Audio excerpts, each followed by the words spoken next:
আজ আমি যে রেসিপিটা তোমাদের সাথে শেয়ার করব সেটা হলো সজনে ডাঁটা দিয়ে আলু পোস্ত। খুবই কম উপকরণ দিয়ে এই রেসিপিটা দেখে নেওয়া যাক।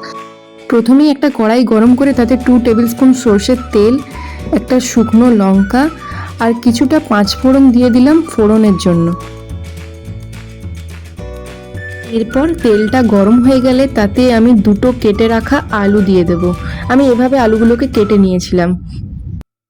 তেলের মধ্যে কিছুক্ষণ আলুগুলো নাড়াচাড়া করে নিয়ে এরপরে আমরা এখানে দিয়ে দেব স্বাদ মতো লবণ। তোমাদের হাতে যদি সময় কম থাকে তাহলে তোমরা এক্ষেত্রে আলুটাকে আগের থেকে সেদ্ধ করেও নিতে পারো। এরপর আমি আলুটাকে এভাবেই 10 মিনিটের জন্য ঢেকে রেখে দেব। এরপর ঢাকনাটা খুলে কিছুক্ষণ নাড়াচাড়া করে নিয়ে এরপর আমরা এর মধ্যে দিয়ে দেব পরিমাণ মতো জল। যেহেতু আমি আলুটা আগের থেকে সেদ্ধ করিনি তাই এই জলের মধ্যে এবারে কচি সজনে ডাঁটাগুলো দিয়ে একসাথেই দুটোকে সেদ্ধ করে নেব।